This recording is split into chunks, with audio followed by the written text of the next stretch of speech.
అంటే మొత్తం ఎపిసోడ్ మీద మీ అభిప్రాయం ఏమంటారు? అంటే లోక్సత్తా స్టార్టింగ్ నుంచి మీరున్నారు, మీరు కూడా ఒక ప్రొఫెషన్ నుంచి వచ్చినట్టున్నారు కదా. నేను ఇంజనీరింగ్ కాలేజ్లో అసిస్టెంట్ ప్రొఫెసర్ చేశాను. మీరు ఇంజనీరింగ్ కాలేజీలో అసిస్టెంట్ ప్రొఫెసర్గా పనిచేస్తా కేవలం సమాజ సేవ కోసం ఒక మార్పు తీసుకురావడానికి మీరు జయప్రకాష్ నారాయణ గారితో అసోసియేట్ అయ్యారు. మీరు అంటే ఉద్యోగం మానేశారా లేకపోతే సెలవు పెట్టారా? నేను జయప్రకాష్ గారు ఉద్యోగం స్టార్ట్ చేయకముందు నుంచి, ఆయన ప్రకాశం జిల్లా కలెక్టర్గా చేసినప్పటి నుంచి ఆయన అంటే అభిమానం. ఒక డైనమిక్గా పనిచేసే ఒక అధికారిగా నేను ఇంటర్మీడియట్ చదివేటప్పటి నుంచి ఆయన ఫాలోవర్ని ఒక రకంగా చెప్పాలంటే. అంటే అప్పటి నుంచి మీకు పరిచయాలు ఉన్నాయి? పరిచయం లేదు, అంటే ఆయన గురించి పత్రికల్లో వచ్చినాయి చదవటం, ఒక రకంగా ఒక మంచి ఆఫీసర్ అన్నటువంటి ఇన్స్పిరేషన్ మాలో ఉండేది, నిజాయితీ అయిన ఆఫీసర్ అన్న ఇన్స్పిరేషన్ ఉండేది. ఆ తర్వాత ఆయన 96లో రాజీనామా చేసి ఉద్యమాన్ని స్టార్ట్ చేసిన తర్వాత నేను 98 నుంచి జాయిన్ అయ్యాను. అంటే నేను అప్పటికి ఫుల్ టైమర్గా ఉండేవాళ్ళ, అంటే నేను ఉద్యోగం చేసుకుంటూనే చేశాను, ఒక 8 ఏళ్ళు ఉద్యోగం చేసుకుంటూనే చేశాను. 2008 నుంచి నేను ఫుల్ టైం చేశాను. పార్టీ అయిన ఒక 2 ఏళ్ళకి పార్టీ అవగానే కూడా నేను పార్టీలోకి రాలా, ఉద్యమంలో కొంతకాలం పనిచేయాలని చెప్పి ఉద్యోగం వదిలిపెట్టేశారా? ఉద్యోగం వదిలిపెట్టేశాను. 2008 నుంచి ఫుల్ టైమర్గా ఉన్నారు. ఫుల్ టైం చేశాను. ఫుల్ టైమర్ అంటే ఒక పార్టీ జీతపత్యాలు ఇవ్వదు, వాలంటీర్గా. మీరు ఫుల్ టైం పొలిటీషియన్ అయ్యారా? ఫుల్ టైం అన్న పదం యూజువల్గా మనకు ఉన్నది ఏంటంటే పార్టీలో జీతాలు ఇచ్చేటువంటి, మాకు జీతాలు ఇచ్చే ఏర్పాటు అదేం లేదు.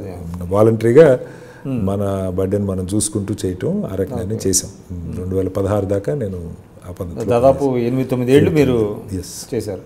మరి మీరెందుకు పోటీ చేయలేదంటే 2004లో, అంటే 2004-2009లో కూడా లోక్సత్తా తరఫున పోటీ చేశారు కదా? మొట్టమొదటి నేనే పోటీ చేసింది.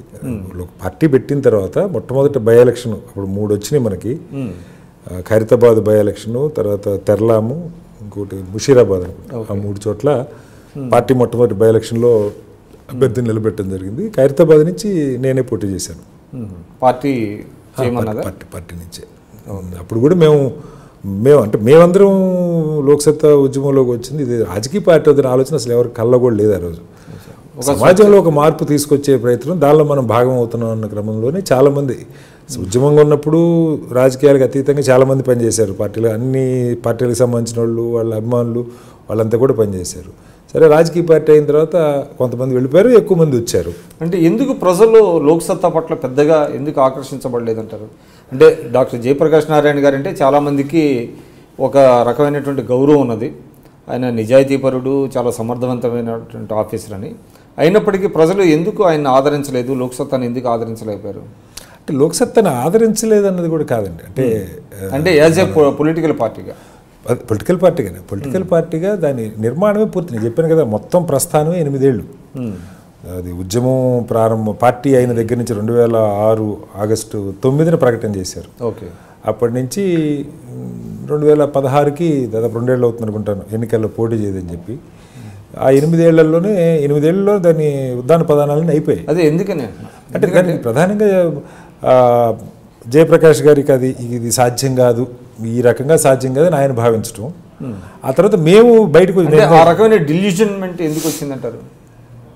అంటే నేను అప్పుడు లేను, ఆయన ప్రకటన చేస్తున్నప్పుడు ఆయనతో నేను లేను. అప్పటికే మమ్మల్ని ఎక్స్పెల్ చేయటం, మేము బయటకు రావడం జరిగింది. ఎన్నికల్లో పోటీ చేయొద్దు అన్న నిర్ణయం ఆయన మరి ఎవరితో సంప్రదించి తీసుకున్నారో నాకు తెలియదు. మేము బయటకు వచ్చిన తర్వాత జరిగినటువంటి పరిణామం అది. కాబట్టి మేము ఆయన రాజీనామా చేసిన దానికి ఎన్నికల్లో పోటీ చేయన్న దానికి నా దృష్టిలో పెద్ద తేడా లేదు. రాజీనామా చేస్తున్నా అన్నదే ఎన్నికల్లో పోటీ చేయొద్దన్న క్రమంలో, కాబట్టి అప్పుడు మేము చర్చల్లో ఉన్నాం.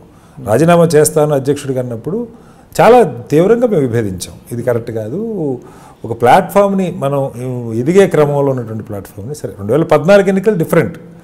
ఎన్నికల్లో ఫలితాలు, ప్రజలు ఓటు అన్నది పర్మనెంట్ ఇదేం కాదు, అది మారుతూ ఉంటాయి. కాబట్టి 14లో ఉన్నటువంటి సిచ్యువేషన్ వేరు, మనందరికీ తెలుసు. విభజన నేపథ్యం, హైదరాబాద్లో ఒక రకమైన వాతావరణం, ఆంధ్రాలో ఒక రకమైన వాతావరణం, ఇంటీరియర్ తెలంగాణలో ఒక రకమైన వాతావరణం నేపథ్యంలో మన వాయిస్ వెళ్ళలేదు.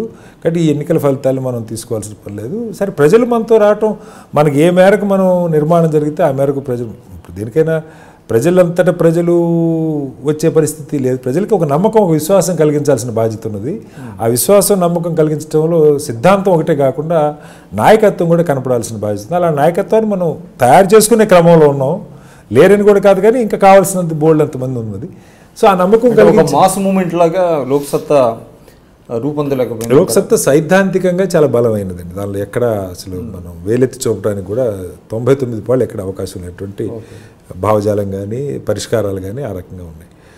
నాయకత్వం సరే జనరల్గా ఇలాంటి వాటికి పెద్ద ఫలితాలు రావనుకున్నప్పుడు సమర్థులు కూడా చాలామంది రారు, సహజం, మన సమాజంలో ఉన్నటువంటి లోపం అది.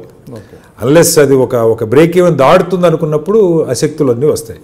ఆ బ్రేక్ ఈవెన్ దాకా తీసుకెళ్లాల్సిన బాధ్యత, ఇది ఫలితాలు సాధించగలదు అన్న స్థాయికి తీసుకెళ్లాల్సిన బాధ్యత అప్పుడు ఎవరైతే నాయకత్వం వస్తున్నారో వాళ్ళందరి మీద ఉంటుంది, ఇంక్లూడింగ్ మా అందరి మీద కూడా ఉంటుంది.